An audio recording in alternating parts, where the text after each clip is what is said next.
Hey everybody, let's talk about the arrogance of space, an expression that I made up to describe how much space we give to cars in our cities. Many moons ago, I was on the Eiffel Tower in Paris, looking down at the intersection between the tower and the river. And even I, working in urban planning, saw that and went, oh my God, look at all the space in that intersection for cars. I took a photo of it, and when I got back to work in Copenhagen, I developed a simple technique to map the space for all the different users in this intersection. Just simple squares measuring about 1 meter, and then I used a color code. Look at that ocean of red. There are some buildings, there's a lot of sidewalks, of course, pedestrian crossings, a little bit of bike infrastructure back then, but then I just kept on going, counting the total number of humans who are using that space. You can see all those pedestrians huddled on the island in the middle of the street, and then all those cars just floating freely in that vast amount of space. There are only 23 humans in that ocean of red. And even when you map out the size of the vehicles themselves, they take up hardly any space.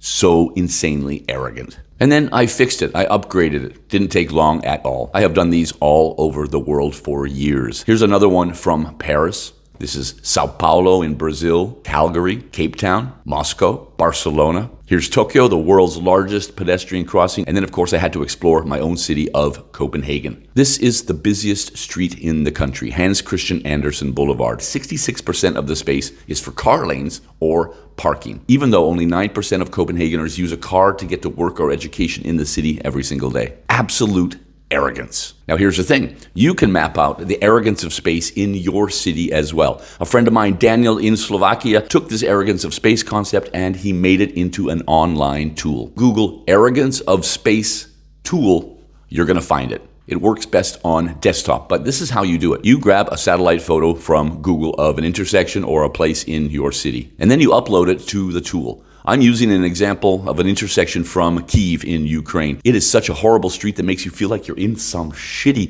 dystopian American city and not in the capital of a European country. You can start by adjusting the size of the squares based on the photo that you have. And it's good to use something that's roughly 1 square meter in order to really see the details, but I'm going to use larger squares in order to show you this tutorial. It's pretty easy, it's intuitive, and once you get into it, it's kind of zen as well. And yeah, as we continue to work on this Kyiv intersection, it is not looking good at all. Just look at that ocean of red emerging. We can see some crappy bike lanes, but this really is a car-centric hangover design from the 1950s. So insanely hostile to humans. And once you finish the task, you can export it in 2 different versions, and of course, post it online. This is a real whistleblower technique. It really advances conversations. And the hashtag arrogance of space, it's been on fire for years. So make sure you use that. Let's start exposing some truths about our cities.